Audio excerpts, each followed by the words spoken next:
বেডরুমে শুয়ে মদের নেশায় প্রেম কন বানেগা করোড়পতি দেখছে। হঠাৎ বউয়ের ফোন আসলে কথা বলতে বলতে এঁঠো বাসনগুলো ধুয়ে ছাদের ছোট্ট রুমটায় এসে টেপে লতা মঙ্গেশকরের গান জোরে চালিয়ে কয়েকটা মাংস কাটার বড় ছুরি নিয়ে বাথরুমের দরজা খুলতেই দেখা যায় একটা স্কুল ড্রেস পরা মেয়ে টুম্পা মরে পড়ে রয়েছে। প্রেম চুপচাপ বড় কোপ মেরে প্রথমে পা, তারপর গোটা শরীর ছোট ছোট টুকরোই কেটে ফেলে। আজ আমি এমন এক মুভির এক্সপ্লেন করব যেটা পুরো ইন্ডিয়াকে কাঁপিয়ে রেখে দিয়েছিল, হাড় হিম করা সেই সত্যি ঘটনা। তাহলে চলুন আর দেরি না করে শুরু করা যাক। হ্যালো এভরিওয়ান, আমি পায়েল আর আপনারা দেখছেন স্টোরি উইথ পায়েল। রাজীব ক্যাম্পের সাব ইন্সপেক্টর রামচরণ পাণ্ডে একটু তেড়াকোচের লোক, মেজাজ সব সময় চড়ে, আর হবে নাই বা কেন।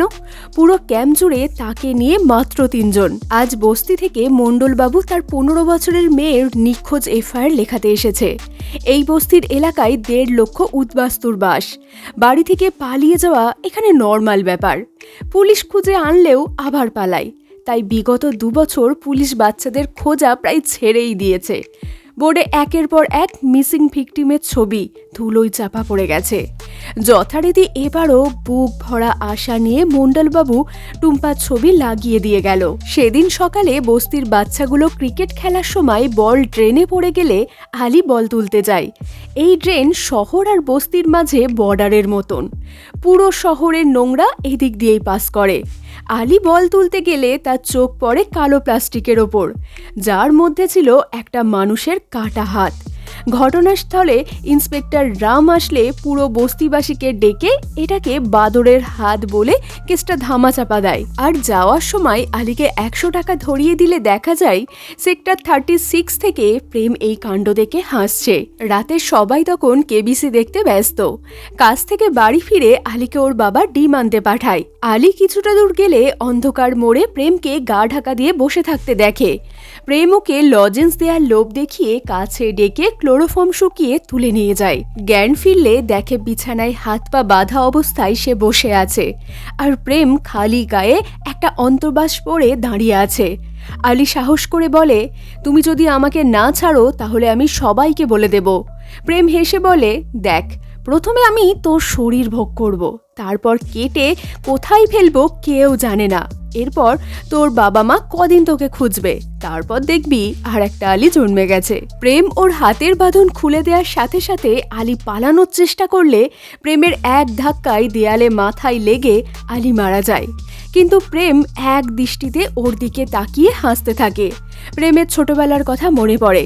ছোটবেলায় মামার কাছেই মানুষ, কিন্তু ওই পিচাস মামা প্রতিদিন তাকে শারীরিক শোষণ করত।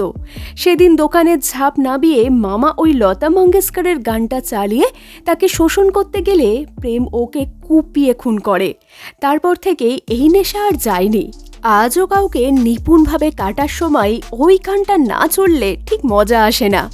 রাতে রান্নার সময় ছোটলালের ফোন আসলে প্রেম ফ্রিজ থেকে একটা বক্স এনে ওকে দিয়ে বলে, ফ্রেশ মাল, একদম খুলে দেখার দরকার নেই। কিন্তু প্রশ্ন হলো, কি আছে এই বক্সে? ছোটলাল চলে যেতেই প্রেম ছাদের রক্তাক্ত বাথরুম ধুয়ে আলীর শরীরের কাটা অংশগুলো প্যাকেটে পুরে কয়েকটা ম্যানহোল আর কিছু প্যাকেট হাইড্রেনে ফেলে দেয়।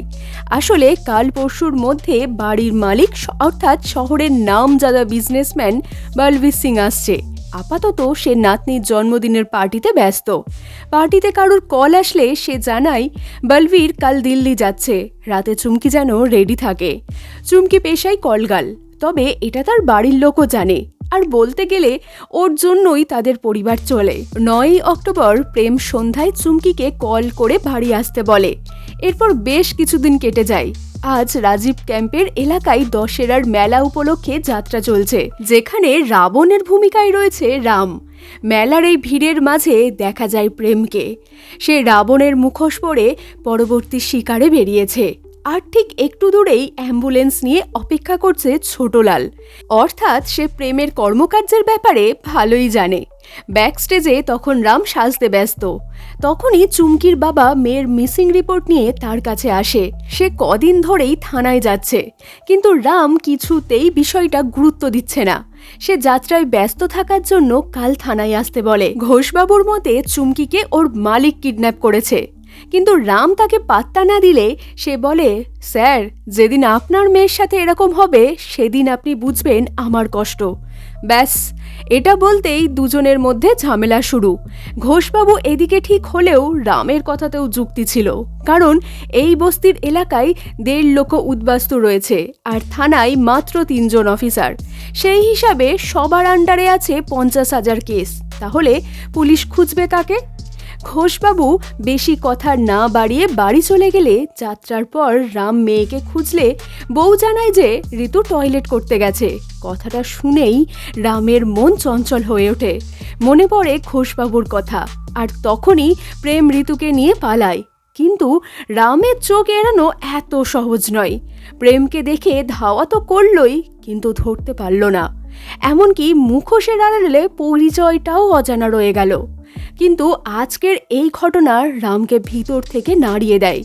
সত্যি, নিজের মেয়ে হারালে তবেই কষ্ট বোঝা যায়। আর ফেরার পথে ঘোষবাবুকে থানায় কাল দেখা করতে বলে। এদিকে প্রেমের কাছে ততক্ষণে খবর চলে গেছে যে সে ভুল করে অফিসার রামের মেয়েকে শিকার বানিয়েছিল। তাই বাড়ি এসে সবার আগে একটা এভারগ্রিন হিটস নামের সিডি গ্রামের বাড়িতে পাঠিয়ে দিল। কিন্তু কি আছে এই সিডিতে? সকাল হতেই রাম কাজে লেগে পড়ে। সবার আগে ঘোষবাবুর বয়ান নিল যে মেয়ে লাস্ট কোথায় গিয়েছিল, কার সাথে কথা বলতো ইত্যাদি। বয়ান অনুযায়ী চুমকির রিক্সাওয়ালা তাকে 9 অক্টোবর রাতে B35 বিল্ডিংয়ের সামনে ছেড়ে যায়। তারপর থেকেই ওকে আর পাওয়া যাচ্ছে না। অন্যদিকে শহরের নামকরা বিজনেসম্যানের ছেলে ভিভান কিডন্যাপ হওয়ায় চারিদিকে সাড়া পড়ে গেছে। পুরো মিডিয়া সহ পুলিশের উচ্চপদস্থ কর্মকর্তাদের নজর ওদিকে। তবে রাম নিজের কাজেই ব্যস্ত। তদন্ত শুরু করলো রাঘব বোয়াল অর্থাৎ বলবীরের থেকে। ওর বাড়িতে আসতেই দরজা খুলল প্রেম। সে রামকে চিনতে পারলেও রাম পারল না, কারণ সেদিন রাতে ও মুখোশ পড়েছিল। রাম কোনো ভনিতা না করে সোজা বলে হরিসাধন ঘোষ অর্থাৎ চুমকির বাবা তাদের কাছে একটা FIR করেছে। নামটা শুনতেই বলবীর পাত্তা না দিয়ে খবর দেখতে শুরু করলো। টিভিতে তখন SP রাস্তগীর ইন্টারভিউ অর্থাৎ রামের বসকে দেখাচ্ছে। বলবীর প্রশ্নের সরাসরি উত্তর না দিয়ে বলল, তোমার বস হোম মিনিস্টারের ছেলে, আমার কলেজের ফ্রেন্ড, একসাথে আমরা অনেক সময় কাটিয়েছি। আর রইল বাকি চুমকি। প্রেম রাস্তগীকে আগেই বলে দিয়েছে ও 9 তারিখ রাতে এখানে আসেনি, তাই আমার পক্ষে আপনাকে সাহায্য করা সম্ভব নয়। তখনই ঘোষবাবু ঢুকে চেঁচিয়ে বলে, এই লোকটাই আমার মেয়েকে ধর্ষণ করেছে, আপনি একে জিজ্ঞাসা করলে সব উত্তর পেয়ে যাবেন। পরিস্থিতি গরম হলে বলবীর বলে ফেলে যে চুমকি আমার পিয়ে নয়, বরং সে কলগাল। এমনকি এটার জন্য ওই ঘোষকে আমি প্রতি মাসে 30,000 টাকা করে দিতাম, আর চুমকিকে আলাদা। স্টেটমেন্ট অনেক কিছু রিভিল করলেও রামের সব রাগ তখন ঘোষের দিকে। প্রথমত, তার মেয়ের এইসব ব্যাপারে সে তো কিছু বলেইনি, আর একজন বাবা তার মেয়েকে দিয়ে এমন কাজ করাতে পারে কি করে? এরই মাঝে বলবীর রাস্তগীকে ফোন করে সব জানিয়ে দিলে রামকে অফিসে তলব করে অর্ডার দেয় এই কেস ছেড়ে অন্য কাজ করতে, কারণ নিজের বন্ধুর নাম সে কোনো মতেই এই কেসে জড়াতে চায় না। তবে ব্যাপারটা এত সিরিয়াস হবে রামও ভাবেনি, কারণ রাস্তগী এটাও বলল যে এই কেসে যদি বলবীরের নাম কোনোভাবে জড়ায় তাহলে তাকে ট্রান্সফার এমনকি সাসপেন্ডও করে দেওয়া হবে।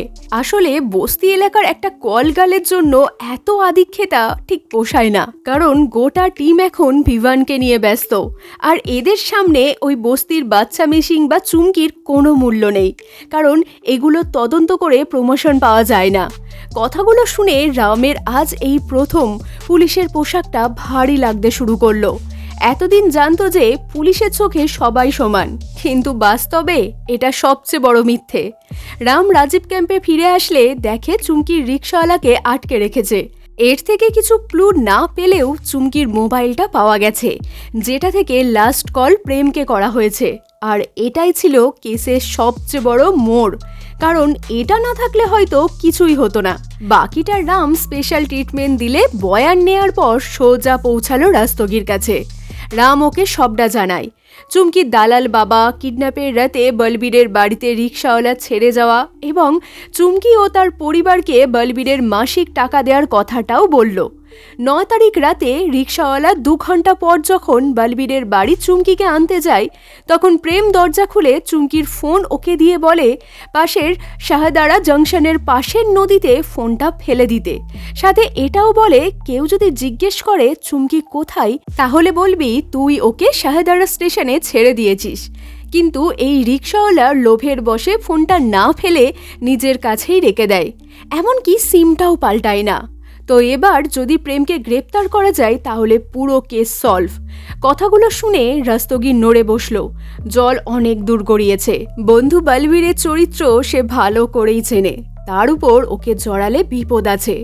তবে রাস্তোগি এটাও জানে পুলিশ স্টেশনে দেয়া কয়েদির বয়ানের কোনো মূল্য নেই কোর্টে। সেটাকে কোনো দিনও অফিসিয়াল স্টেটমেন্ট বলে গ্রাহ্য করা হয় না, কারণ পুলিশ চাইলে কয়েদিকে ধমকে বা মেরে তার থেকে বয়ান নিতেই পারে। তাই পুরো ব্যাপারটা ঘুরিয়ে রাস্তোগি উল্টে রামের হাতেই কয়েকদিনের জন্য সাসপেনশন লেটার ধরিয়ে দেয়। এদিকে রাম তার সার্ভিস বন্দুক ও বেল্ট রেখে বেরিয়ে যাচ্ছে, আর অন্যদিকে টিভিতে জয় জয়কার চলছে পুলিশ প্রশাসনের, কারণ 2 দিনের মধ্যে পুলিশ বিভানকে উদ্ধার করেছে। কিন্তু রাম থামল না, কয়েক সপ্তাহ ধরে লুকিয়ে প্রেমের উপর নজর টিকিয়ে রাখল। এদিকে বলবীর রয়েছে বহাল তবিয়াতে, কারণ দিওয়ালির ছুটিতে বাড়িতে চলছে বিদেশিদের সাথে রঙ্গলীলা, সেগুলো আবার ভিডিও রেকর্ড করা হতো। পুরো ব্যাপারটার দায়িত্বে ছিল প্রেম। এদিকে আতশবাজি ফাটছে, আর অন্যদিকে রাম কনস্টেবল শ্রবণের সাথে ব্যর্থতা ভুলিয়ে মদ্যপান করছে। শ্রবণ জানায় কাল থানায় নতুন এসএসপি ভুবনবাবু আসছে এবং রাস্তোগি স্যার প্রমোশন পেয়ে সিবিআই জয়েন করেছে।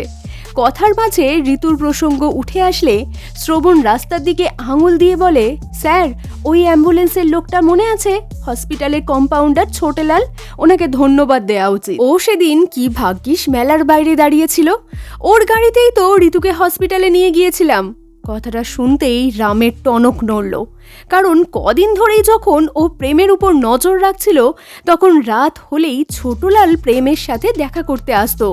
অর্থাৎ সেদিন অ্যাম্বুলেন্স এমনি নয়, বরং বাচ্চা তোলার জন্য দাঁড়িয়েছিল।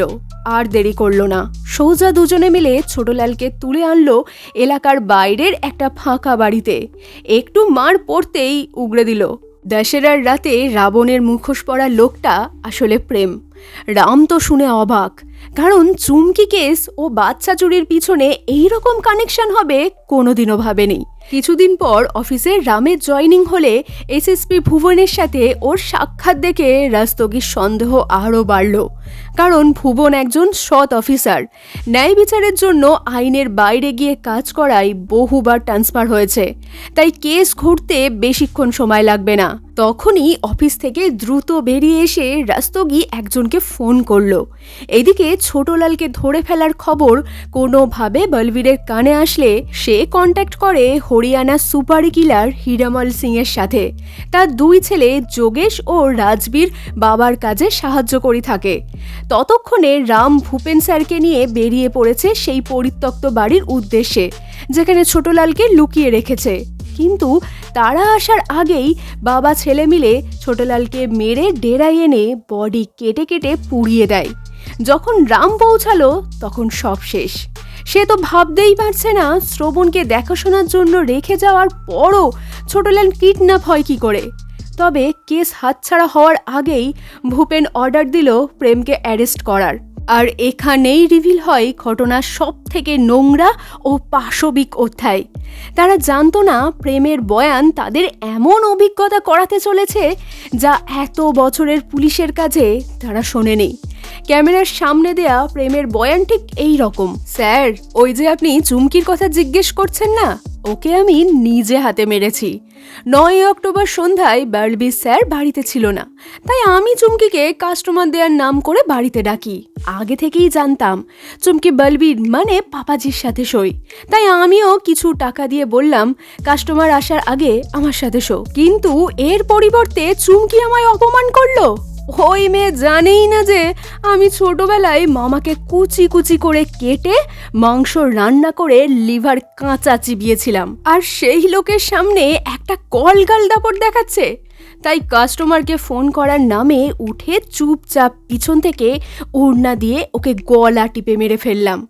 বেঁচে থাকতে আমার সাথে শোয়নি, তাই মরার পর ওকে যত খুশি ধর্ষণ করে তারপর ছোট ছোট পিস করে কাটলাম।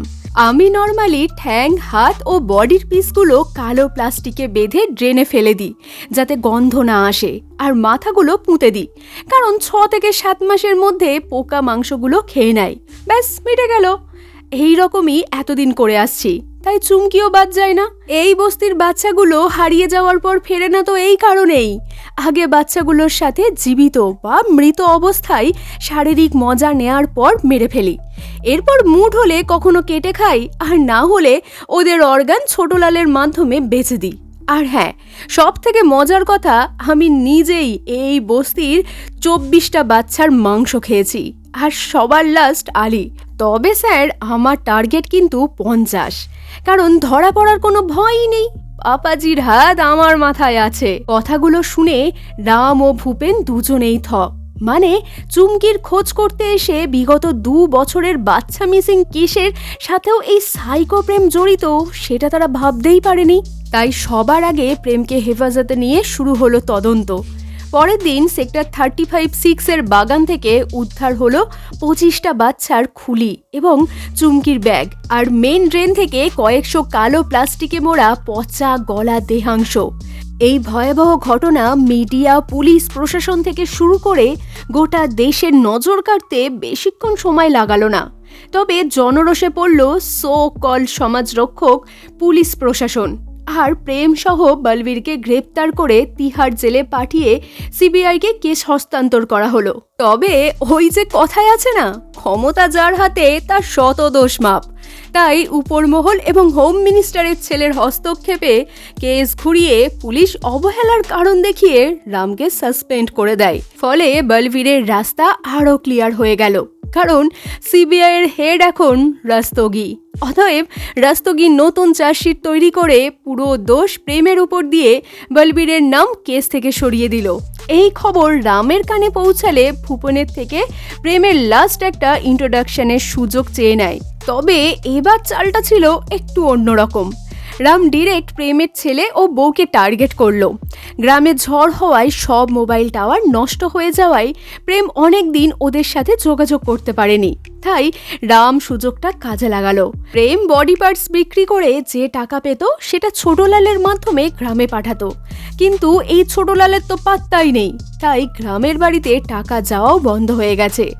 এটা শুনতেই এতদিন পর প্রেমের মধ্যে ভয় লক্ষ্য করা গেল। সে বলবীরের সাহায্যে জেল থেকে বেরোতে চাইলে রাম জানায় যে পাপাজি সব দোষ প্রেমের ওপর দিয়ে বহাল তবিয়াতে ঘুরছে, আর ওইদিকে গোটা গ্রাম প্রেমের ঘটনা জানতে পেরে গেছে। তাই এখন যদি প্রেম বাঁচতে চায় তাহলে বলবীর যে ওই কাণ্ডে যুক্ত তার প্রমাণ চাই। অবশেষে টোপটা কাজেও লাগলো।